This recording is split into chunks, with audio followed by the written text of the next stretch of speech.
Meus irmãos, minhas irmãs, neste primeiro domingo do mês de agosto, domingo, mês das vocações, nós estamos celebrando com toda a igreja a liturgia do 18º domingo do tempo comum. O evangelho de hoje será a continuação do evangelho do domingo passado. Esse evangelho é tão longo, nós o veremos em 5 domingos. Então ouçamos João 6, 24 a 35. Naquele tempo, quando a multidão viu que Jesus não estava ali, nem os seus discípulos, subiram às barcas e foram à procura de Jesus em Cafarnaum. Quando o encontraram no outro lado do mar, perguntaram-lhe: Rabi, quando chegastes aqui? Jesus respondeu: em verdade, eu vos digo, estais me procurando não porque vistes sinais, mas porque comestes pão e ficastes satisfeitos. Esforçai-vos não pelo alimento que se perde, mas pelo alimento que permanece até a vida eterna, e que o Filho do Homem vos dará. Pois este é quem o Pai marcou com seu selo. Então perguntaram: que devemos fazer para realizar as obras de Deus? Jesus respondeu: a obra de Deus é que acrediteis naquele que enviou. Eles perguntaram: que sinal realizas para que possamos ver e crer em ti? Que obras fazes? Nossos pais comeram maná no deserto, como está na Escritura: pão do céu deu-lhes a comer. Jesus respondeu: em verdade vos digo, não foi Moisés quem vos deu o pão que veio do céu. É meu Pai que vos dá o alimento, pão do céu, o verdadeiro alimento. Pois o pão de Deus é aquele que desce do céu e dá vida ao mundo. Então pediram: Senhor, dá-nos sempre deste pão. Jesus lhes disse: eu sou o pão da vida. Quem me vem a mim não terá mais fome, e quem crê em mim nunca mais terá sede. Palavra da salvação. Glória a vós, Senhor. Minha gente, este evangelho, como eu já disse no início, é continuação do evangelho de domingo passado. Domingo passado nós vimos o episódio da multiplicação dos pães na versão de São João. E hoje nós vemos as seguintes cenas, as cenas seguintes, melhor dizendo assim. Jesus, quando o evangelho do domingo passado terminava, que quando a multidão teve a tentação de querer fazer de Jesus rei, Jesus partiu. Por isso que o evangelho de hoje começa dizendo: quando a multidão viu que Jesus não estava ali, nem os seus discípulos, subiram às barcas e foram à procura de Jesus. Nesse encontro, o que é que se dá? Primeiro, uma constatação que Jesus faz com a multidão. Em verdade, eu vos digo, vocês estão me procurando não porque vistes sinais, mas porque comestes pão e ficastes satisfeitos.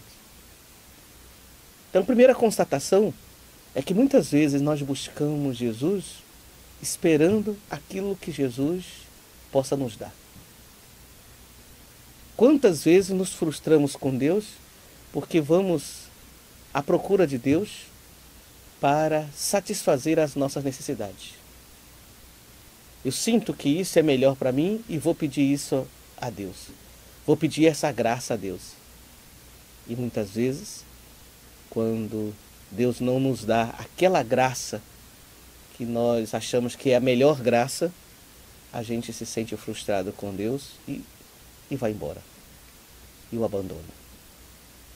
Isso é muito comum acontecer na nossa vida. Nós devemos buscar Deus não por aquilo que Deus nos dá, mas por aquilo que Deus é. Porque se nós buscamos Deus por aquilo que Deus nos dá, ou por aquilo que a gente quer que Deus possa nos dar, na hora que Ele não atender a nossa expectativa, a gente vai embora. É isso que aconteceu com a multidão. Por isso Jesus disse: vocês estão me buscando porque vocês comeram e ficaram satisfeitos. Não foram capazes de perceber o que estava por trás desse sinal. Um sinal é importante, minha gente. A gente não pode se deter no sinal. A gente deve olhar o que está por trás do sinal. Quando eu vejo uma placa de trânsito apontando, por exemplo, para uma direção, eu devo perceber para onde ela está apontando e não ficar olhando para a placa de trânsito. Da mesma forma, quando nós olhamos para os santos, nós não podemos parar nos santos, mas eles se tornam sinais para nós que nos apontam para Deus. Por isso Jesus disse, é a primeira constatação. E aí, como consequência dessa constatação, ele diz: esforçai-vos não pelo alimento que se perde, mas pelo alimento que permanece até a vida eterna, e que o Filho do Homem vos dará. A oração do domingo passado, da missa do domingo passado, dizia que nós sejamos capazes de, caminhando entre as coisas que passam, abraçarmos as coisas que não passam. Caminhando entre as coisas que passam, abraçarmos as coisas que não passam. É preciso que nessa hora a gente descubra o que é essencial na nossa vida. Quando eu digo que a gente precisa ter clareza do que é essencial e relativizar as outras coisas, não estou dizendo que aquilo que é relativo não tem importância. O que é relativo tem importância se eles nos apontam para o essencial. O alimento é importante. E para que a gente se alimenta? A gente se alimenta para viver. Mas a vida tem sentido se ela é digna. E a dignidade da vida passa pelo reconhecimento de que nós somos filhos de Deus. Ele dá sentido à nossa vida. Nós não somos apenas uma criatura. Somos imagem e semelhança do Senhor. Esforçai-vos não pelo alimento que se perde, mas pelo alimento que permanece até a vida eterna, de Jesus. E aí a multidão, estabelecendo esse diálogo com Jesus, diz: que devemos fazer para realizar as obras de Deus? E Jesus diz: o que é preciso ser feito? A obra de Deus é que acrediteis naquele que Ele enviou. O maior sinal de Deus na nossa vida é Jesus. Ele é o Filho de Deus que se fez homem, que assumiu a nossa humanidade, que se encarnou. E porque o Filho de Deus se fez nosso irmão, nós nos tornamos irmãos do Filho de Deus. Portanto, também filhos de Deus, irmãos no Senhor, porque temos um Pai comum. Ele nos dá a filiação divina e Ele nos irmanou. Somos todos irmãos em Jesus. São João não fala de milagres. São João, em vez de falar de milagres, fala de sinais. E a multidão então pergunta: que sinal realizas para que possamos ver e crer em ti? A multidão precisa de sinais que apontem para Deus. A Eucaristia é o grande sinal, mas corremos o risco de estarmos tão cegos e não percebermos as lições da Eucaristia. Não vivermos as lições da Eucaristia.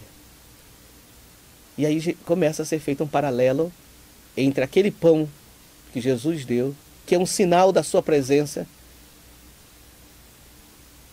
que é uma outra forma de falar da Eucaristia, e a grande relação no passado, no Antigo Testamento, do maná no deserto. Quando o povo no deserto foi saciado por Deus através do maná, aquele alimento que veio dos céus. E eles dizem, olha, nossos pais comeram o maná no deserto. O maná para eles foi um sinal. Sinal de que Deus estava com eles na travessia. E Jesus diz, olha, e o maná não foi dado por Moisés. Quem deu o maná foi meu Pai. E esse mesmo Pai que deu o maná, agora dá um outro alimento maior do que o maná. O pão verdadeiro. Que pão verdadeiro é esse?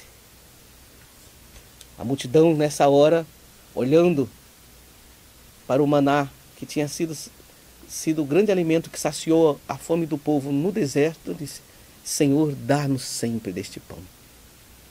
E ele disse, eu sou o pão da vida.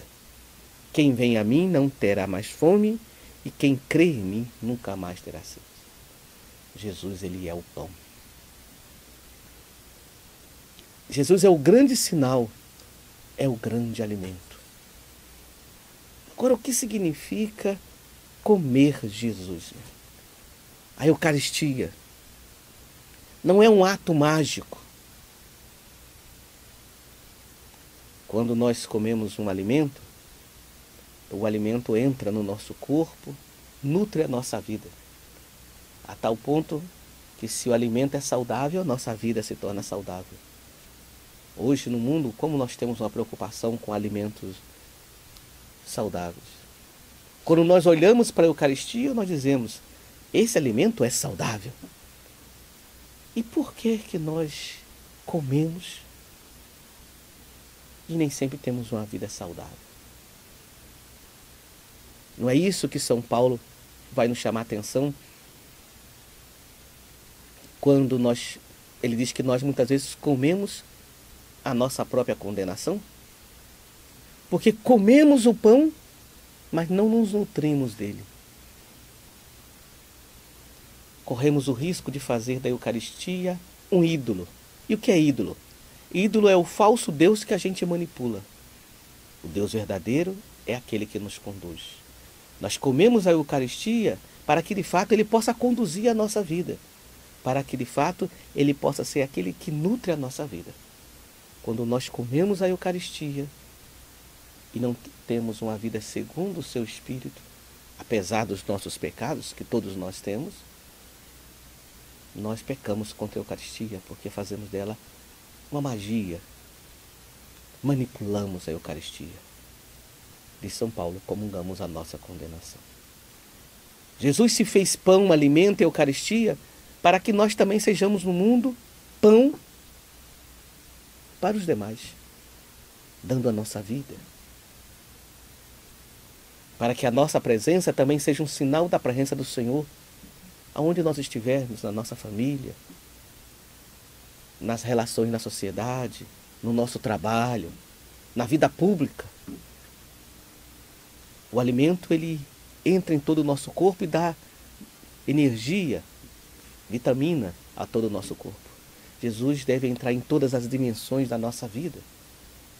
E todas as nossas dimensões devem ser cristificadas. Não é à toa que nós somos cristãos. Sinais de Cristo. Através do grande sinal que é a Eucaristia. Por isso, irmãos e irmãs, peçamos ao Senhor que nós cristãos, apesar dos nossos limites, mas nutridos pela Eucaristia, iluminados pela palavra, conduzidos pelo Espírito, possamos ser, na sociedade, sal da terra, luz do mundo, fermento na massa, sinal de um mundo novo. Que assim seja. Meus irmãos, minhas irmãs, estamos continuando o estudo do documento Gaudete et Exsultate sobre o chamado à santidade no mundo atual. Estamos no capítulo 3. No capítulo 3, Papa Francisco nos apresenta as bem-aventuranças como um caminho de santidade. E ele comenta cada uma das bem-aventuranças. Nós já comentamos a primeira: felizes os pobres em espírito, porque deles é o reino dos céus. Comentamos a segunda, felizes os mansos, porque possuirão a terra. E hoje nós queremos comentar a terceira bem-aventurança, felizes os que choram, porque serão consolados. Diz o Papa no número 75 desse documento: o mundo propõe-nos o contrário, o entretenimento, o prazer, a distração e o divertimento. Há uma contradição entre a bem-aventurança, felizes os que choram, porque serão consolados, e aquilo que o mundo nos propõe. E diz-nos que isso é que torna a vida boa. O mundano ignora, olha para o lado, quando há problemas de doença ou de aflição na família ou ao seu redor. O mundo não quer chorar. Prefere ignorar as situações dolorosas, cobri-las, escondê-las.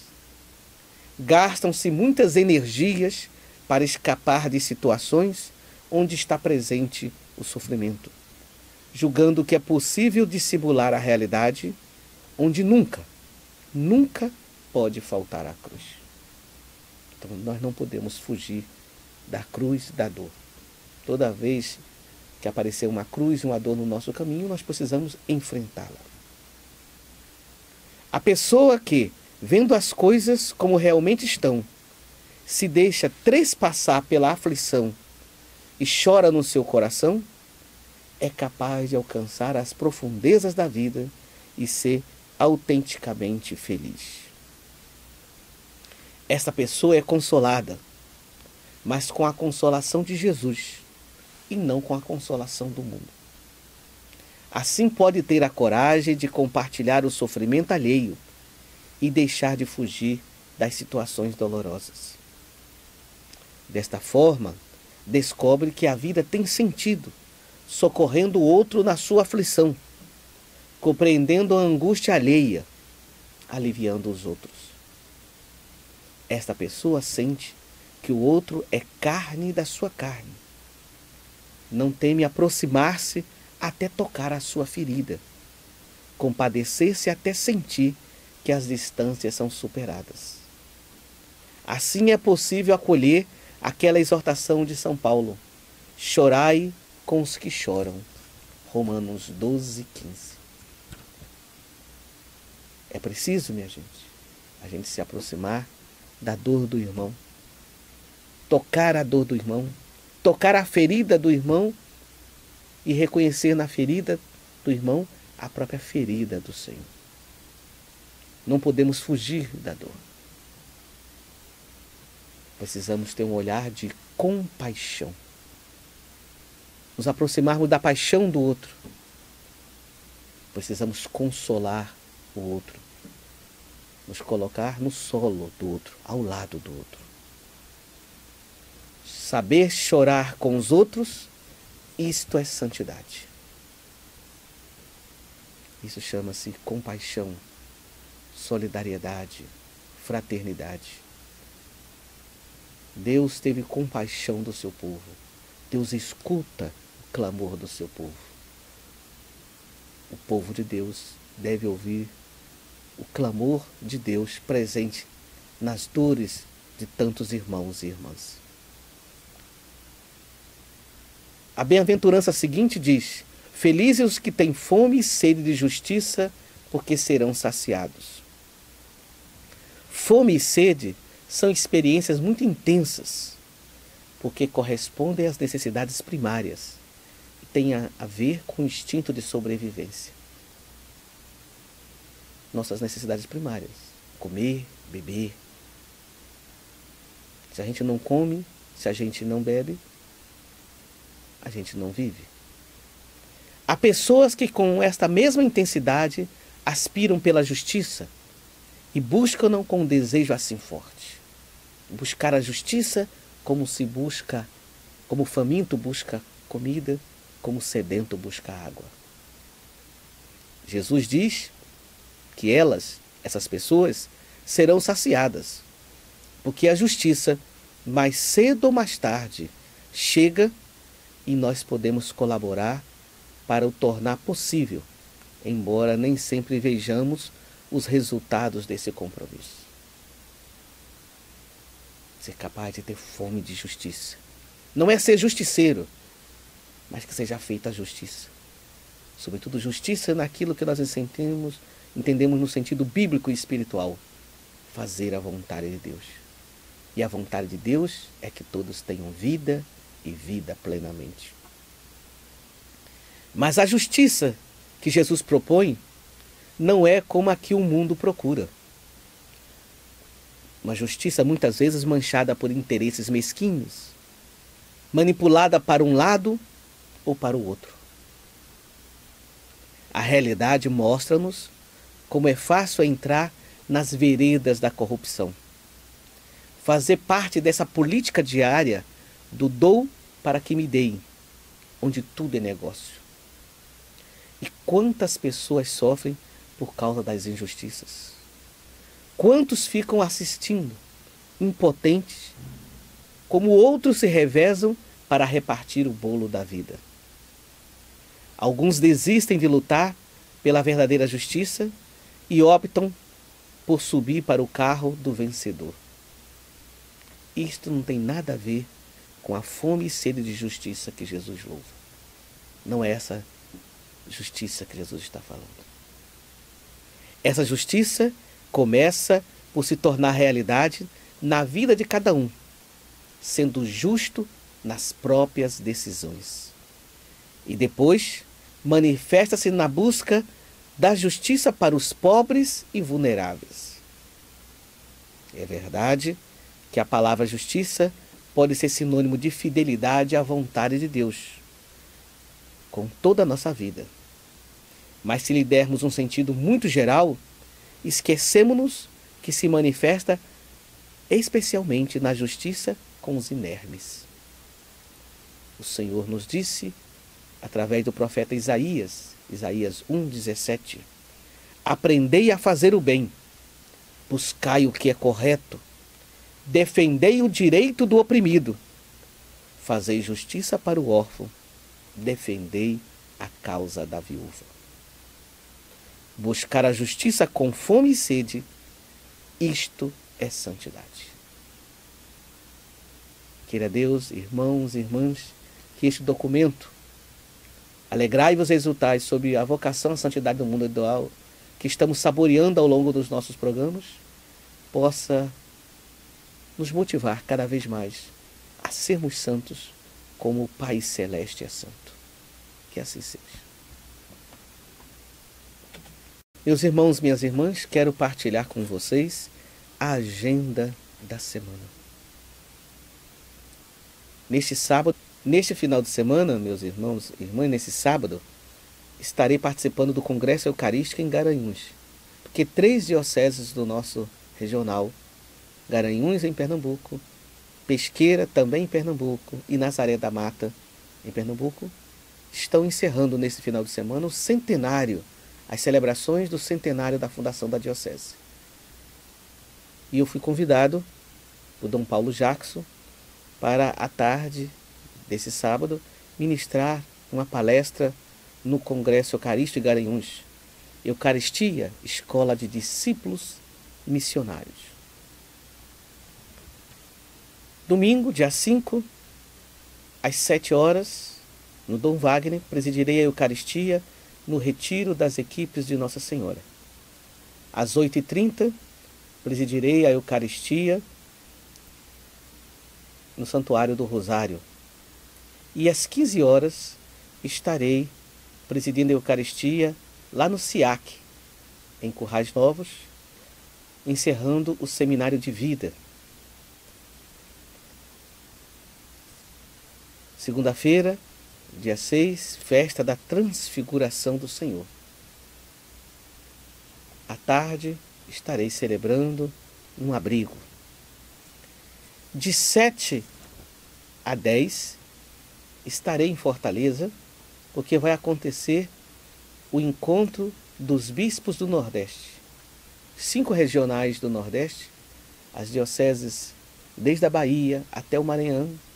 Nós, bispos, estaremos reunidos em Fortaleza, olhando para a realidade da Igreja do Nordeste. É um convite da presidência da CNBB. E sábado que vem, às 17 horas, estarei em Florânia, presidindo a Eucaristia, dando início às obras de reforma do Santuário de Florânia. Santuário das Graças, o Monte das Graças. Esta é minha programação ao longo dessa semana. Encerrando o nosso programa, vamos rezar pelos aniversariantes do clero dessa semana. Dia 5, aniversário natalício do diácono Márcio André Evangelista Pontes, diácono da paróquia São José, aqui em Caicó. No dia 10, vários diáconos estarão celebrando aniversário de ordenação. Diácono Erenilson Moreira da Nóbrega, da paróquia de Fátima, aqui em Caicó. Diácono Damião Mendes de Brito, da paróquia São Francisco, aqui de Caicó. Diácono João Brito de Araújo, da paróquia de São João do Sabugi. Diácono João Crispim de Araújo, de Jucurutu. Diácono Elimário Moreira Pereira, da paróquia de Jucurutu também. Diácono Márcio André Evangelista Pontes, da paróquia de São José, aqui em Caicó. Diácono Valdemir Soares da Silva, da paróquia da Catedral. Diácono Moacir Costa dos Santos, da paróquia de Serra Negra. Diácono Gil Bene, da paróquia da Catedral. Diácono Edinaldo Felinto dos Santos, Sérgio André de Araújo, Levanildo Assis de Queiroz e Nelson Moisés de Araújo, todos esses 4, da paróquia de São José, aqui em Caicó.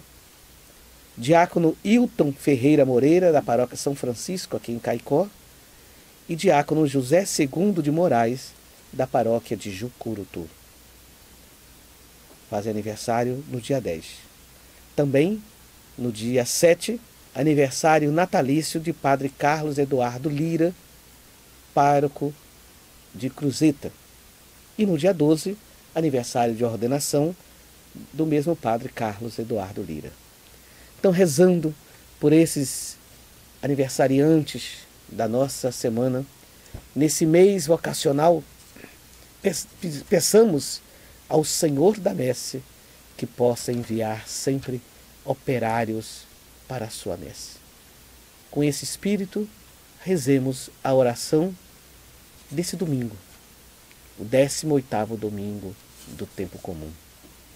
Oremos: manifestai, ó Deus, vossa inesgotável bondade para com os vossos filhos e filhas, que vos imploram e se gloriam de vos ter como Criador e Guia, restaurando para eles a vossa criação e conservando-a renovada. Por nosso Senhor Jesus Cristo, vosso Filho, nosso irmão, na unidade do Espírito Santo. Amém. O Senhor esteja sempre convosco, Ele está no meio de nós.